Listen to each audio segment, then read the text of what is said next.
There may be no such thing as a free lunch, but this hour is as close as it gets. Welcome to A Free Solution. All right, welcome everyone to A Free Solution. I'm Kevin Wilson, your host for today. Thank you so much for joining us. Appreciate y'all being here. We're live here on WYSL. That means you can give us a call, participate in the discussion. 585-346-3000. That's 585-346-3000. If you want to participate in the discussion, shout down the line to our friends over at WACKO in Newark and WENYENI, the Patriot down in the Southern Tier. Appreciate y'all being here as well. And of course, our friends listening online. Y'all, we're trying something a bit new today. I'm trying to have a different streaming service instead of using OBS. That's one new thing. There's two new things today. So one new streaming service for my friends listening online. If it ain't working, let me know in the comments and we'll troubleshoot it. And the other thing too is we got Tim O'Connor on. Tim, welcome, sir. I am so glad to be on the Voice of Liberty. That's right. Kevin Wilson and A Free Solution. Oh, man, throwing out the station taglines, too, for WYSL. Right on. Love it. All right. So, yeah, Tim may end up being a more regular presence on the show. Some of you may know the great Larry Sharp is getting a bit busier with a few things. So he's only going to be doing Tuesdays now. And so now Thursdays, days like today, you'll probably see a little bit more of Tim. I'll still be doing the Monday, Wednesday, Fridays, holding those down. But we got Tim here today. Probably going to see him more often. We're Tim's on training wheels right now, though. So I'm co-hosting with him for the next couple of weeks till we push him out of the nest, let him go solo. I got to practice up the call letters and the station taglines. Yeah, exactly. And I said, now I feel like I rattled it off so fast because I've read them off a million times.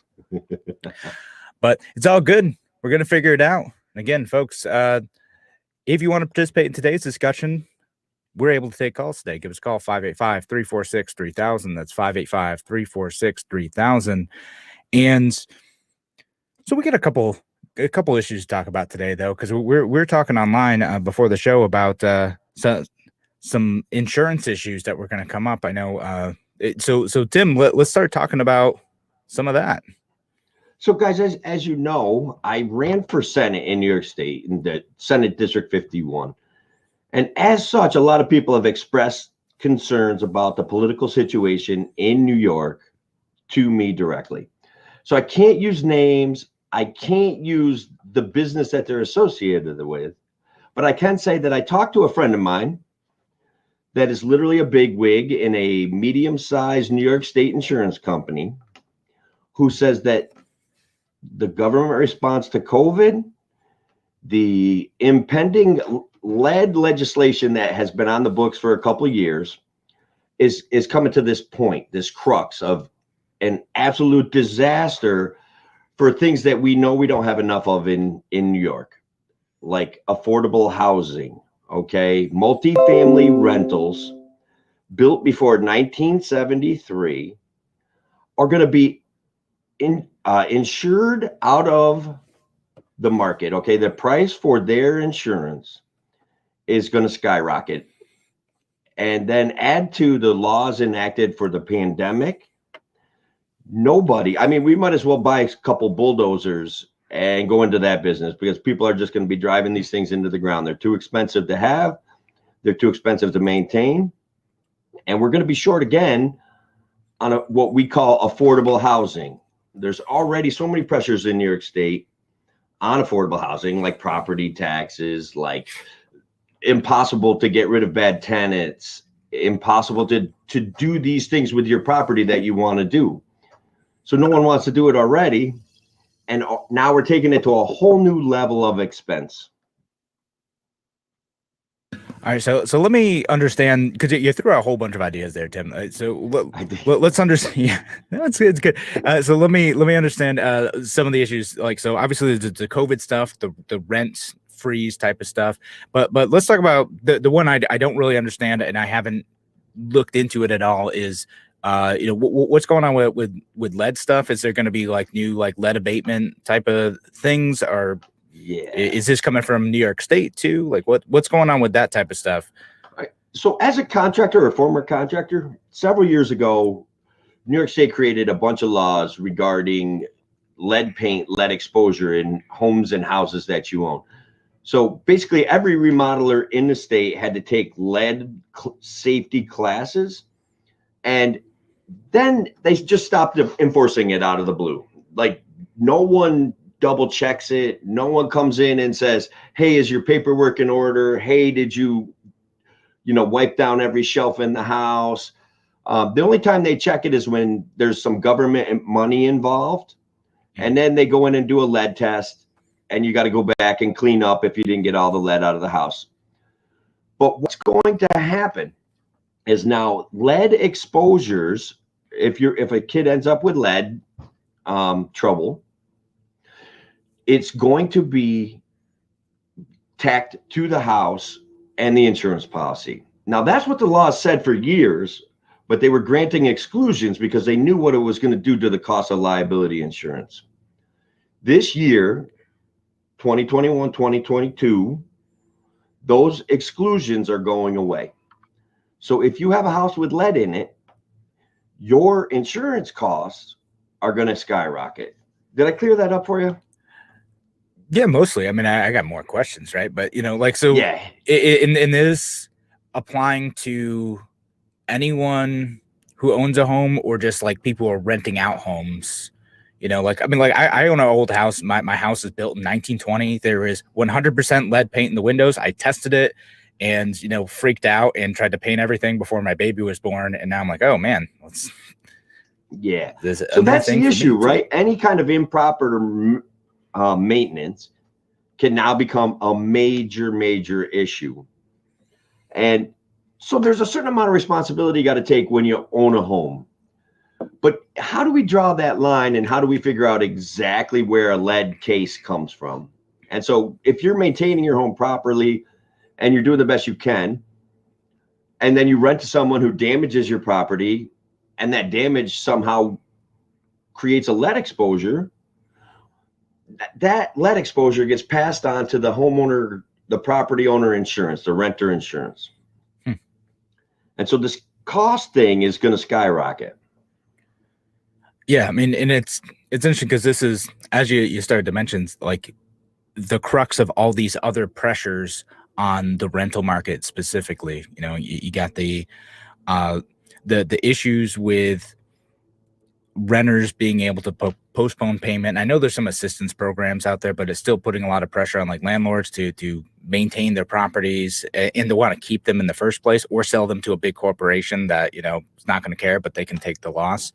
And then you got the other pressure too. It's like there's the supply side pressure. It's hard to build new housing in many towns and in cities. Like there's so many zoning laws. Like in the city of Rochester specifically, we've had guests on it's like a year and a half ago now, but talking about how hard it is just to build a single family home that you don't need a dozen variances for. You don't need to get all these exceptions to the rules just to build a basic house.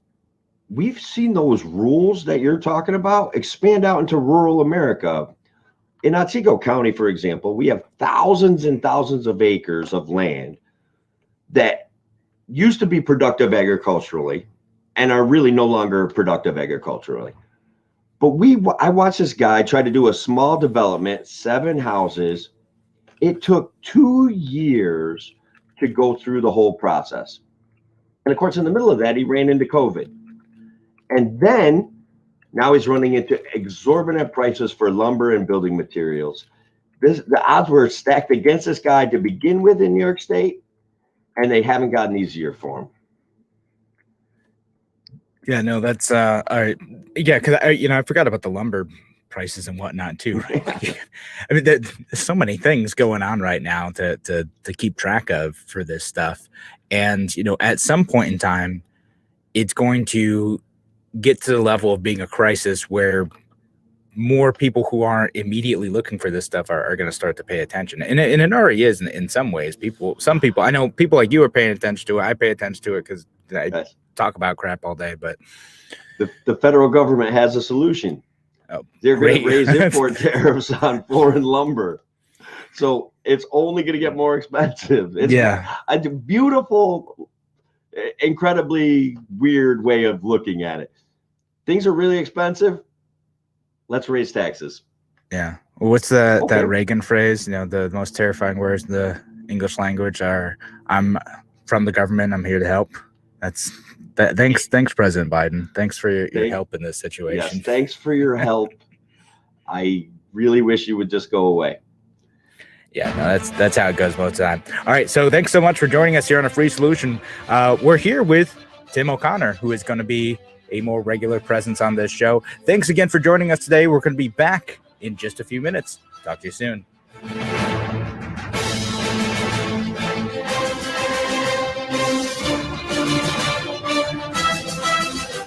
Your business relies on computers and technology to operate. Slow, unreliable networks and servers can cause unplanned downtime and affect your bottom line. The experts at Simple Tech Innovations are here to help. Their preventative maintenance program ensures that your computers and network are kept up to date and monitored for any issues, keeping your business running smoothly. They also help clients achieve HIPAA, PCI, and New York State cybersecurity compliance to keep your network safe and secure. Whatever your business IT needs are, Simple Tech Innovations should be your first call. They've won the best in Rochester 8 years in a row and have an A+ Better Business Bureau rating. Call them today for a free consultation at 585-200-3182. That's 585-200-3182.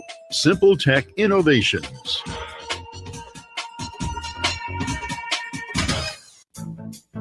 The Finger Lakes Castle team is in its 7th decade of factory direct service to the service professional. From cleaning the ins and outs of your vehicle to keeping you on the road, Castle's got you covered. Castle makes streak-proof glass cleaner, FDA-registered sanitizers, and EPA-registered hospital-grade disinfectants.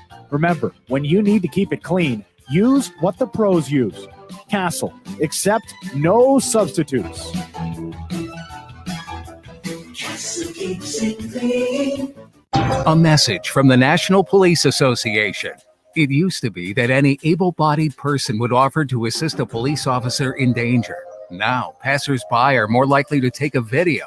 There's a better use for your phone when an officer's in trouble. Call 911. Tell the operator where you are and what you see. Then, start your video to provide evidence later.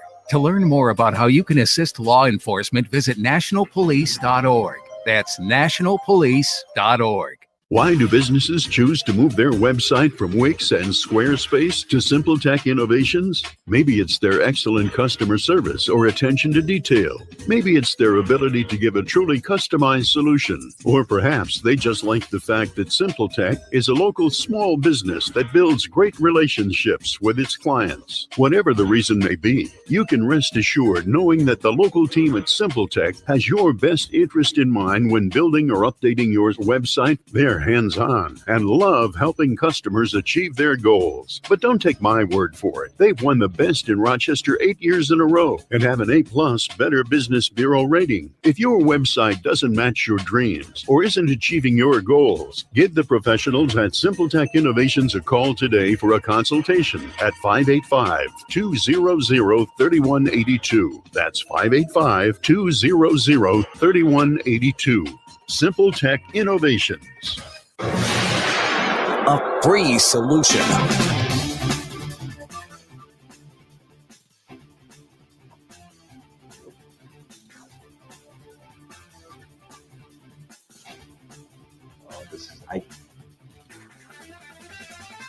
Oh, good. I can't hear Kevin either.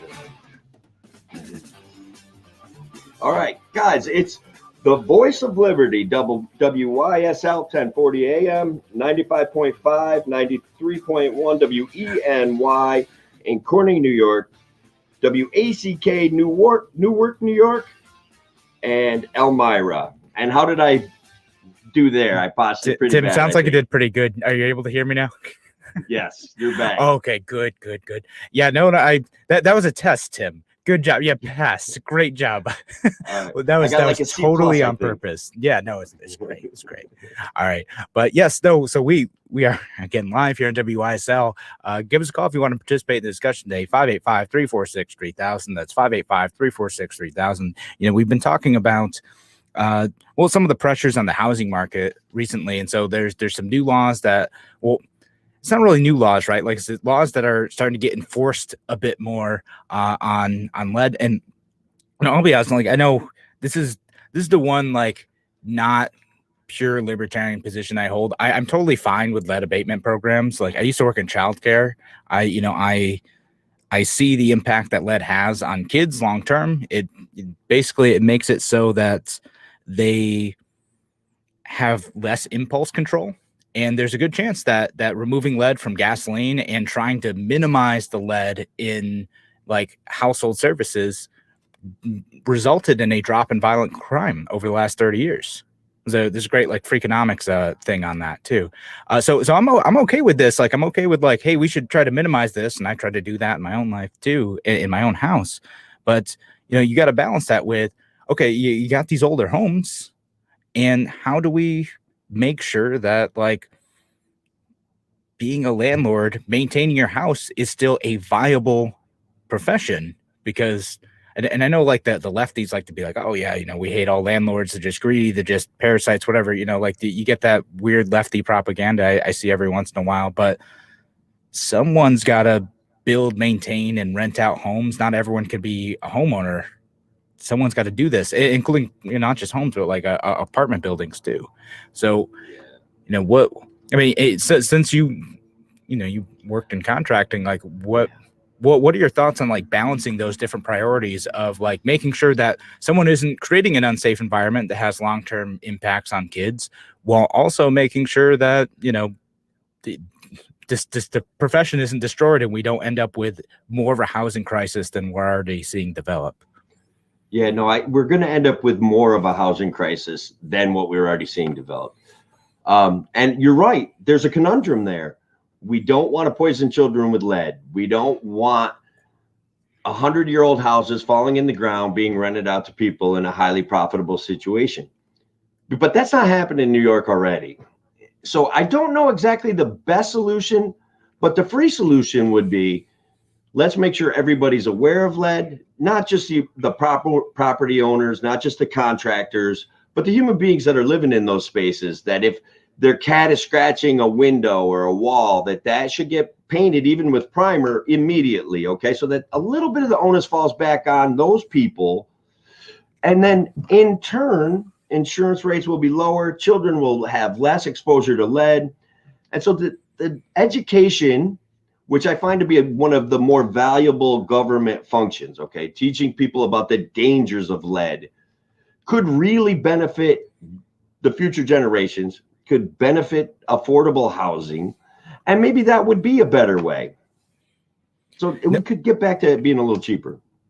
Yeah, no, that's a great point. And I don't want to discount that personal responsibility aspect of this, right? Like you do need to make sure that like you're taking the opportunity to protect your kids, or, you know, and protect yourself in these situations too. Like, you know, my dog chewed up the windowsill when he was a little puppy. Like I got to go paint that up.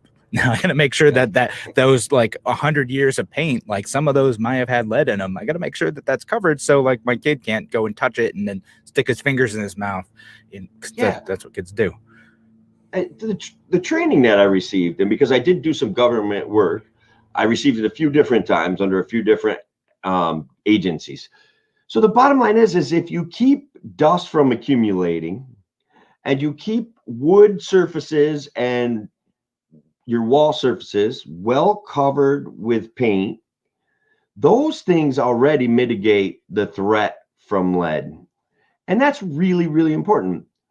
And the cleanup and the sealing off of areas when you're doing work on your house, even when you're doing work on your own house, is incredibly important, as is the cleanup afterwards. Those things will mitigate the threat from lead. So if we want to segue off into another piece of this insurance problem, the HEROES Act is a bill that basically makes small business accountable for people being afraid of catching a cold at work. And it's a bonus to the trial lawyer industry, so that they can basically shake down a small business for like 10 grand. If someone's just upset or afraid that they're going to catch a virus at work, that the safety standards implemented at work are not up to protecting them from an airborne virus, which I'm not sure what that means, first of all, but we aren't protecting ourselves from an airborne virus with cheesecloth masks anyway. Let's be honest. So when we get out into it, the same insurance guy was saying that the auspices of the HEROES Act are going to do the same thing to liability insurance for medium and small businesses that is going to happen with the liability policies for multifamily rentals. You want to elaborate again a little bit more on that, and like what it does? Like, I think we talked about this a little bit last time you were here, and we kind of define like, okay, this makes it so that employers have to like basically form a committee and do different things to ensure that their employees are staying safe in a virus situation. And by the way, if you want like someone who's going to like talk about that in a way that like was proactive before COVID, the Bob Confer episode was good. He talked about that way back in like May 2020, and also is on a few weeks ago too. So make sure you go back to a podcast and listen to those episodes. They're both pretty good. But anyway, go ahead. I listened to that show, and Bob Confer is excellent. He's exactly the kind of guy that you have respect for. You know, he cares about his employees, and so does practically every business owner, right? They want their businesses, they want their employees to be successful, they want them to be happy, and they want them to be healthy. It even if it's all self-serving because they make more money with happy, healthy employees, fine. But that's not really what it's all about. They kind of grow into these big family situations. They know a lot about each other, and they care about each other. So the HEROES Act, you ask some questions about it. Even though it's been passed, there's still Cuomo demanded what are called chapter revisions. So no one knows what the actual final product is going to be, other than the government exempted itself and all its operations from penalties associated with the HEROES Act. And that's all we really know.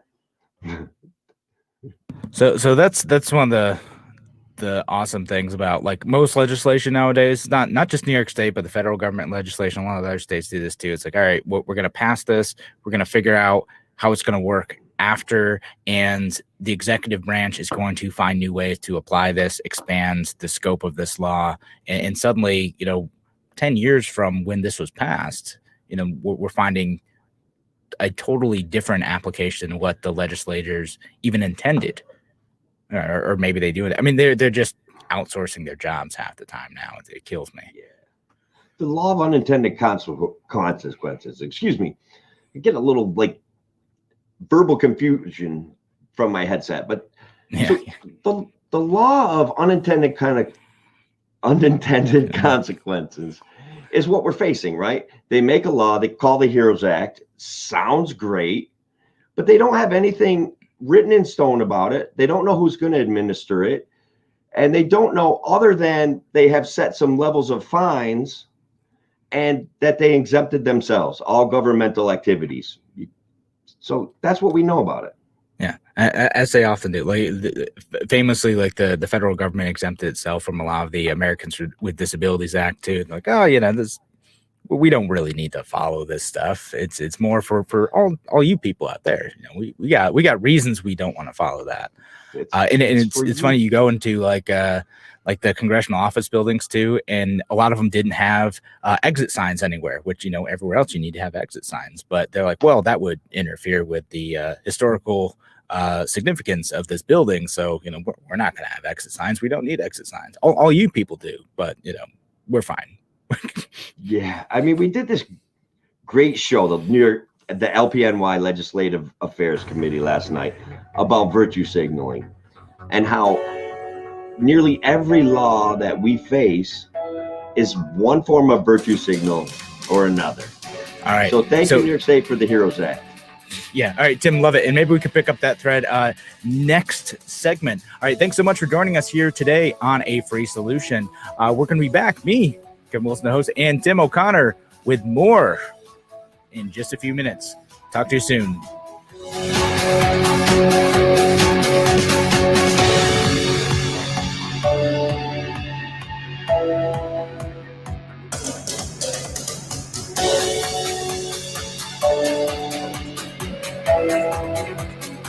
Now it's Dan Bongino, weekday afternoons. WYSL. AM 1040 Avon Rochester, FM 92.1 Rochester, and FM 95.5 Spencerport. Here's the latest forecast from the News 10 NBC Weather Center for tonight. We'll see some partial clearing out there. Any showers will clear. Will dry out nicely. Temps upper 50s Friday. All in all, pretty good day. Sun and clouds. Will be a slight chance of a late day shower or storm, but most of Friday is dry. Temps near 80, and the weekend is looking like summer. Mid-80s, sunshine Saturday, close to 90 with hazy sun on Sunday. I'm Rich Cornelia, WYSL. At Victor Chevrolet, we want you to know we are here for your transportation needs. Our factory-trained specialist in the Victor Service Department can expertly handle any repair. Our concierge service can arrange for pickup and delivery of your vehicle if you choose. We're here for repairs, maintenance, inspections, warranty work, and recalls. Victor Chevrolet can help no matter where you bought your car or truck. And if you need a new vehicle, Victor can sell you a car virtually on our website, victorchevrolet.com, or at our store. Call 869-6196. Trade-ins, financing, leasing. They're all available remotely and at your convenience. We're here to fully serve Chevy customers in Victor, Canandaigua, Macedon, Fairport, and throughout the Metro and Finger Lakes. Depend on Victor Chevrolet, here for you with sales or any service issue, no matter where you bought your vehicle. Give us a call at 869-6196 or visit victorchevrolet.com. You can depend on the team at Victor Chevy for all your transportation needs, now and in the future. As the snow disappears, your lawn and all the winter debris is revealed for all the world to see. Want to save on gas and repairs and have more time with your family this summer? Let Cook's Landscaping and Lawn Mowing take over. Instead of servicing, maintaining, and replacing lawnmowers, string trimmers, and tools, Cook's saves you time and money by mowing your lawn automatically whenever it needs it. Pruning, trimming, and mulching, whatever is needed. Need more extensive landscaping? Cook's does it all. From lawn installation for those new homes to plantings and design. Cook's also does paver patios, walkways, retaining walls, and creative entryways. Also featuring natural rock and fieldstone to welcome visitors to your home or business. Water garden installation too. Don't spend those precious sunny days riding around on a lawn tractor or horsing around with a hedge trimmer. Call Cook's Lawn Mowing and Landscaping and reclaim the nice weather for you and your family. It's affordable and easy. No obligation. Free estimates from locally owned Cook's Lawn Mowing and Landscaping. 329-8175. 329-8175. Your business relies on computers and technology to operate. Slow, unreliable networks and servers can cause unplanned downtime and affect your bottom line. The experts at Simple Tech Innovations are here to help. Their preventative maintenance program ensures that your computers and network are kept up to date and monitored for any issues, keeping your business running smoothly. They also help clients achieve HIPAA, PCI, and New York State cybersecurity compliance to keep your network safe and secure. Whatever your business IT needs are, Simple Tech Innovations should be your first call. They've won the best in Rochester 8 years in a row and have an A+ Better Business Bureau rating. Call them today for a free consultation at 585-200-3182. That's 585-200-3182. Simple Tech Innovations. What does it mean to bank locally with Tompkins? It means keeping your money in your community with a team of neighbors to guide you through big decisions and milestones. Plus all the convenience of our mobile app where you can manage your account, deposit checks remotely, send money to family and friends, even turn your card off if it gets misplaced, then back on when you find it. Ready to bank locally with the team at Tompkins? Visit Tompkins Bank of Castile online or at a branch to get started. Member FDIC, Equal Housing Lender. Are you or a loved one pregnant, scared, and confused? You are not alone. Caring Choices Pregnancy Help Center is a safe place to explore all options. Our staff and volunteers will listen and give honest answers to your questions. Pregnancy testing, ultrasounds, counseling, parenting support, and more. Even a fatherhood program for the guys. All services are free of charge. For more information or to make a donation, go to caringchoicesphc.com. That's caringchoicesphc.com. Hey, it's Dan Bongino, and I'd like to invite you to listen to my new show. It's going to be 3 hours of entertaining education. We're going to stand up for you and against big government elitists and corporations selling us out. We're for freedom and liberty, and we tell it like it is. No sugarcoating here. Believe me, big government liberals are not in it for you. They're in it for themselves. We'll take it to them every day. So be sure to tune in for the Dan Bongino Show. Dan Bongino, weekday afternoons 2 to 5, WYSL 92.1, 95.5 West, 1040 AM. A free solution. Welcome back to A Free Solution. I'm Kevin Wilson, your host for today. Thank you so much for joining us. We're here on WYSL till 1 p.m., so give us a call, 585-346-3000. That's 585-346-3000. You want to participate in the discussion. Tim, I said I was going to let you jump in and do this stuff. So you take the second half. Where else can people hear this program, Tim? Well, they can hear it live on Facebook at A Free Solution at Kevin Wilson Libertarian. And I shared it to my own page at Tim for 51, Timothy O'Connor for Liberty. And you can pick it all up on those places. This is the Voice of Liberty, WYSL 1040 AM, 95.5, 93.1 FM, WENY, WENI 92.1, and WACK in Newark, New York.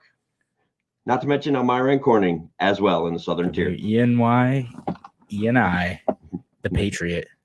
The Patriot. I love it. Yeah, no, that's we Tim, we're gonna get it. It's cool, man. It's cool. You did great, just man. Keep practicing. Yeah, no, you keep doing it. We're gonna get it. All right. So, before the break, we were talking a bit about legislative virtue signaling. And, I know you guys have, because you're on the Legislative Affairs Committee of the Libertarian Party in New York, and you guys talking about legislative virtue signaling. I mean, I feel like that is, and it's something I talk about on the show. Like, the politicians want to look like they are doing something. Like, it is more important to give the perception of action than it is to do something useful.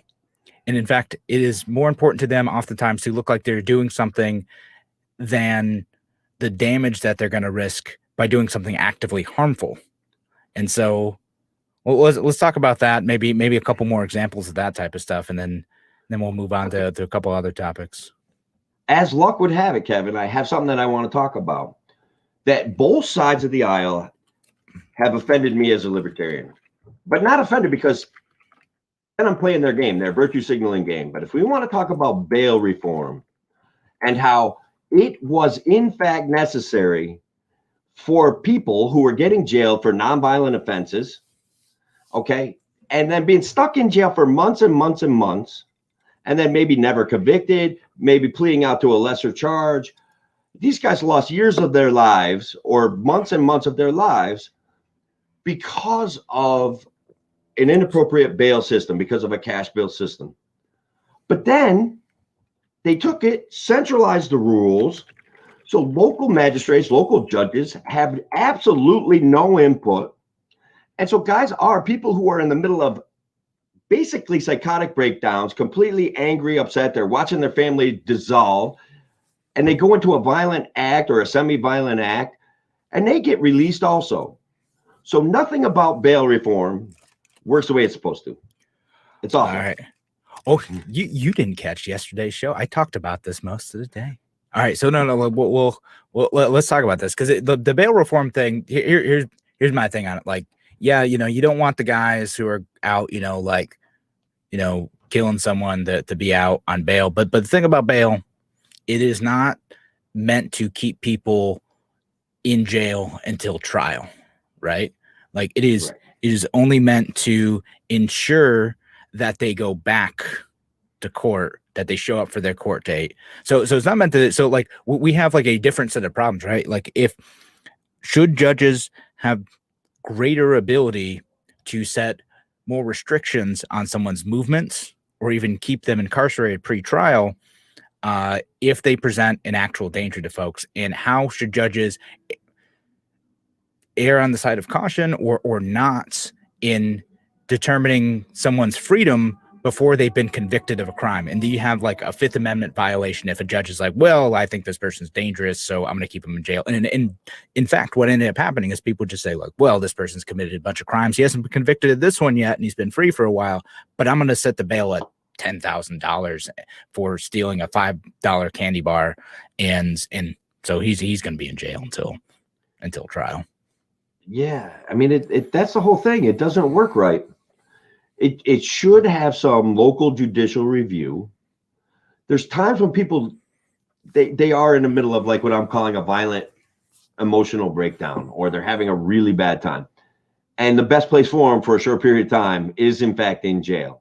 But because we've created this checklist of this crime, that crime, that crime, let that guy back out on the streets, that's it, without even giving discretion to a local judge. That is an absolute problem. That's an absolute failure to protect our communities. As a matter of fact, it's a failure to protect that individual many times. I'm not saying lock them up for months and months and months, right? We've got to get that under control. But if we go the other way and say bail reform is a complete failure and it's wrong, we're also failing a lot of low-income people in New York State who are being charged with like non-violent minor crimes and getting stuck in jail for that.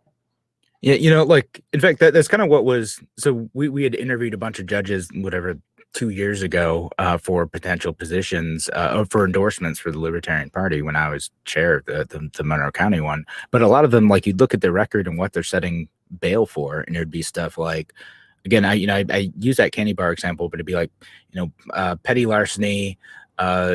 So something that was valued at less than $1,000, and they're setting these like multi-$1,000 bails for these folks, and then they're staying incarcerated. They're staying in the county jail for months because they can't afford that, right? And it's like, could you have used a pretrial release program? And because that was happening so often, that's why this law ended up getting passed. So like, I was in favor of this. I get that there's problems with it, and I don't want to dismiss that. And again, my whole episode yesterday was mostly about parole reform, so which is a whole other can of worms, but similar thing, right? It's like, do you release these people, some of whom have,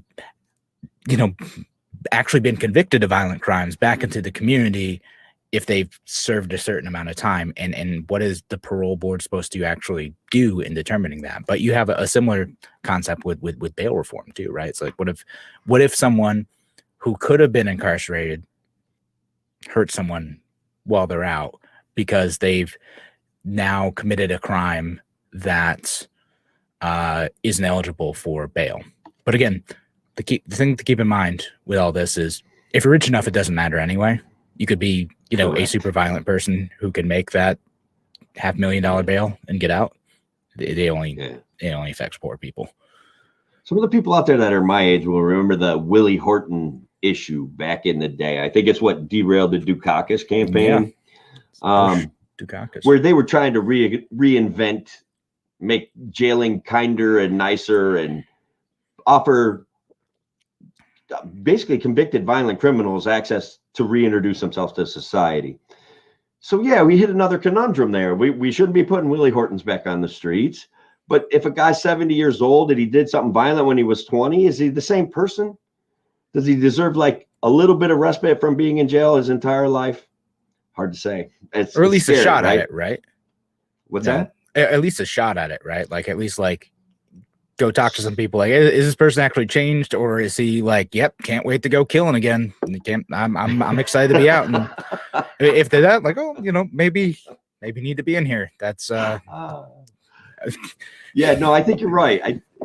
We do as a society have an obligation to examine whether we're like implementing cruel and unusual punishment. And the guy at 25 that commits a violent crime, who is now 60 and maybe would like to be out, could, get a job, be somewhat productive member of society. Is he going to reoffend? And what politician wants that kind of responsibility on their shoulders? And I just say they want a virtue signal about it and hopefully get reelected.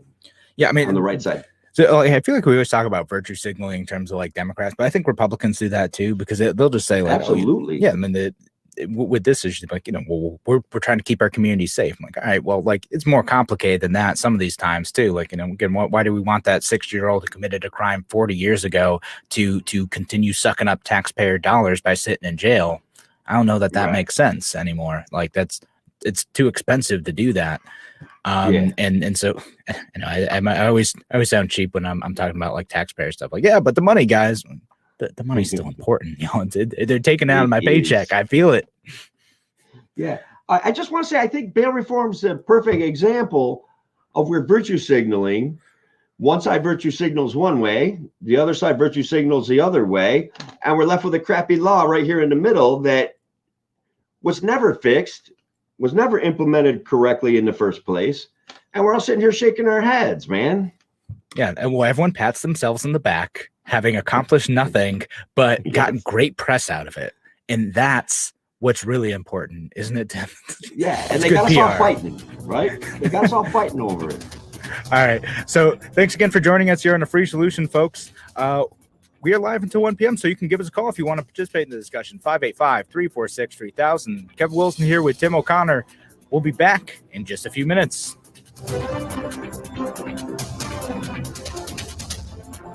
Why do businesses choose to move their website from Wix and Squarespace to SimpleTech Innovations? Maybe it's their excellent customer service or attention to detail. Maybe it's their ability to give a truly customized solution. Or perhaps they just like the fact that SimpleTech is a local small business that builds great relationships with its clients. Whatever the reason may be, you can rest assured knowing that the local team at SimpleTech has your best interest in mind when building or updating your website. They're hands-on and love helping customers achieve their goals. But don't take my word for it. They've won the best in Rochester 8 years in a row and have an A+ Better Business Bureau rating. If your website doesn't match your dreams or isn't achieving your goals, give the professionals at SimpleTech Innovations a call today for a consultation at 585-200-3182. That's 585-200-3182.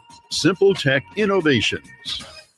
Hi, my name is Ryan Bourne. And I'm Danica Bourne. And we're the owners of South Coast Tax. We would like to thank our Lord for protecting us from evil. Psalm 91 states, "He is my refuge and my fortress, for he will rescue us from every trap and protect us from deadly disease." South Coast Tax are Christian-based tax accountants and attorneys who specialize in releasing bank levies, wage garnishments, and filing complex tax returns. We are the leaders in acceptance of offers and compromise with awesome results. We are also a small firm who will treat you like family and not just a number. Call us today at 1-800-TAX-1176 for a free consultation, and we'll take the time to explain all of the programs that you qualify for in order to allow you a fresh start. In John 8:36, so if the Son sets you free, you will be free indeed. And one way we can achieve that is by being debt-free. So let us help you today. Call us at 1-800-TAX-1176, and together we can help achieve this goal by putting the IRS tax debt behind you for good. Again, that number is 1-800-TAX-1176.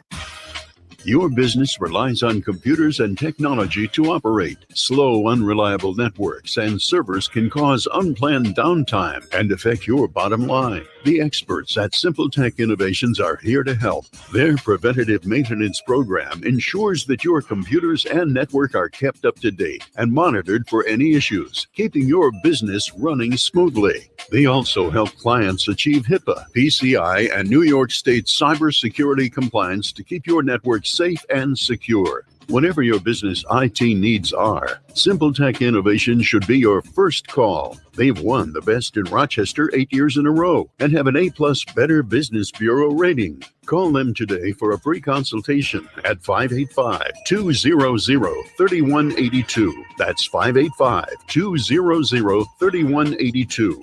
SimpleTech Innovations.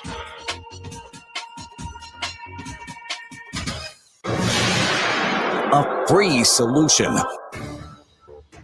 Step one, flatten the curve. In other words, we're all talking about this curve, flatten the curve. We're trying to flatten the curve, and we have to flatten the curve. We reduce the rate. We so-called flatten the curve, flatten the curve. All right, welcome back to A Free Solution. I'm Kevin Wilson, your host today, joined by My co-host Tim today, O'Connor. Yeah, there we go. Hail King Andrew Cuomo. Look, we're on the Voice of Liberty, WYSL 1040 AM. This is a free solution. Kevin and I are libertarians. I'm going to take over this Thursday slot, and we're going to have a blast. Larry Sharp joins us on Tuesdays. These things are solutions. Kevin and I were talking during the break. If more people would listen to conversations like this, dissect the mainstream media, ignore guys like Andrew Cuomo, other than to wonder why he hasn't actually been impeached yet, even though that was promised to us. These are things that we can solve. We have solutions. We have the middle ground, and we have a path forward for New York State. And let's be honest, we've lost hundreds of thousands of people to the rest of the world, to freer ideas, to less punitive tax structures. And that's a reality, everybody, an absolute reality. Yeah, no, that's a good summation right there. And yeah, New York State, it's one of those places you love it, love the place, hate the government. Yeah, man, it's so bad. Yeah. So check this out. I see the question, the flatten the curve question. For historically, right, for something to be considered a case of the flu or some sort of virus, or there was no like testing at the micro level of the viral thing. It was you had to have symptoms before you got tested for it to be considered a case.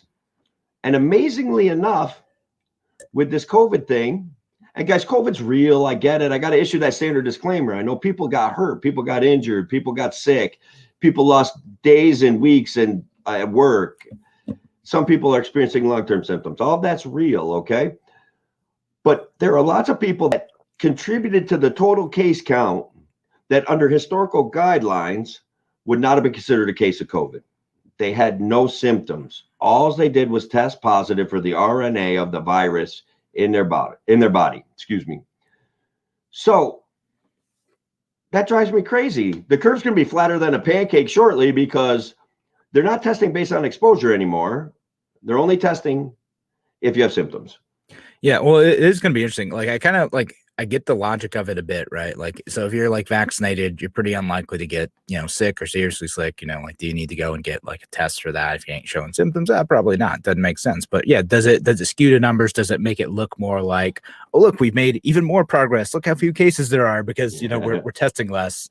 When some of those cases were asymptomatic. They weren't serious cases. They weren't hospitalizations.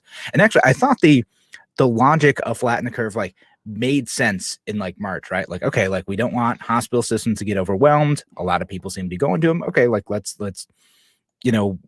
keep an eye on this. But now, it's gotten to the point where so many people are like, well, we need to do these mitigation measures, have these masks, extreme lockdown situations forever and ever. And it's not about flattening the curve. The curve is more or less flat now. They're like, well, we're going to keep doing this until, we're at zero COVID cases. Like, oh, that wasn't the deal, y'all. That was not what we agreed to. It was don't overwhelm the system, not keep these lockdowns until we have, zero cases ever, because that's probably not going to happen. COVID's probably going to be endemic. It's just going to be like around for a while. Yeah. And so let's look at what they did, this reaction and this testing non-symptomatic cases, okay? They closed schools because of that. They closed schools based on exposure and positive tests. Not symptomatic tests, okay? Not symptomatic results. They closed schools and they charge all of us the same amount of money and more. No one's getting a tax refund for their school taxes. It's not going to happen. Stop talking about it. You sound silly, okay? They're going to take your money. They're going to take more of it. And they're probably going to provide less for your kids, okay? So that's a reality. Unless we change the governing structure in New York State, that's going to be an ongoing reality. Yeah, I mean, and that's how it goes. And well, I don't even want to this is going to go into like a totally different tangent, I'm sure, but like I don't like the idea of like, well, we have to change the government structure, we have to like take over like, you know, local school boards or whatever. And I know I fight with some local activists on that. Like, to me, I don't even want to do that. I'm like, no, let's exit the system altogether. Like, how can I make sure that like my kid isn't subject to the arbitrary whims of like poor decision making at my local school district where the graduation rate's like 60%, or, you know, not going back to, you know, full-time schooling, which is still a thing in Rochester. They haven't committed to going back to in-person schooling by September, which is bonkers given what we know about kids. You know, how do we exit that system altogether so they're not subject to all that stuff or the ridiculous curriculum stuff or whatever, right? Like, let's get out of that altogether. We have a free solution. And guys, other states are implementing it, okay? We're so far but like behind Kentucky and Wisconsin. It's embarrassing, okay? These states are already granting money. Actually, Kentucky just introduced the legislation. But they're granting money to the student, okay? And the money follows the student. We've already committed to providing an education for these kids. Grant the money in absolute dollar numbers, and then get those kids interested in the schools that they want to go to. School will be a competitive environment then. We will change the entire dynamic. It's a Larry Sharp idea, but it's been implemented all over the country. And we're so far behind on things, it's embarrassing. Yeah, and that's the thing. It's like, this isn't even like cutting edge anymore. It's not. No. You know, we're past that. We've seen like how it can work, how it can be effective, how if you have funding follow the students, you know, that encourages it means that schools no longer have a monopoly on the kids there, that they're not going to get paid a certain amount of money no matter what. They've got to increase their quality and make sure that they're providing a good education that meets the needs of students and parents in order for them to keep their lights on. And I don't think that's an unhealthy thing. But yeah, we need to do that all over. Go ahead. Yeah, no, it changes the entire dynamic. I have kids, teenagers right now, and you interact with their teachers and their superintendents occasionally. Very rarely. My kids are pretty good, but I have had in the past. And so every conversation I had with the superintendent and the principal was like, well, the law in New York State says this, and the law in New York State says that. And I'm like, but look, we're talking about my kid, and we're not arguing in a court of law. So there's a difference of opinion on the facts here. And you can't just quote the law to me because you're not a lawyer. As you might imagine, I did get a little bit emotional in that situation. But basically, you got to let it slide. But they're looking at the state as the customer, not as my child, not as me, not as the tax dollars that I pay. The state is the primary customer that they're providing a service for. Yeah. And that has obviously created this problem. Yeah, they've got to keep their customers in Albany happy, not you, the parents, or your kids, the students. It's we got to make sure that the folks over in the New York State government don't get upset and, you know, punish the school. And I mean, which is again how a lot of the Rochester schools, they literally are on the edge all the time of failure. Yeah. And they can get shut down. It's a much more realistic possibility here. But in part because they're not serving the students well too. It's about serving the bureaucratic machine. Yeah. So let's be honest, in rural America, in rural upstate New York, the grants following the students may marginally improve education. But in areas like Rochester and New York City and the Bronx, the impact would be incredible. Okay, you want to end this fake segregation. You want to end these false property lines where this kid can't go to that school. Let the money follow the kid. Let the local school districts compete for kids to come to their school, period. And we'll have a free solution. We will send our kids out into the world, best trained, ready to go, and having an enjoyable high school experience. Yeah, right on. All right, cool. Love talking about it. I need to get some guests on to talk about this topic too. But Tim, your first show, co-hosting a free solution. Oh man, we didn't even get into my racial animus gig. I know we had we didn't get to. Tim, there's going to be so much more time in the future. Love it. All right, so thanks again for joining us here on A Free Solution. We're out. I'll be back in tomorrow though. Talk to you then.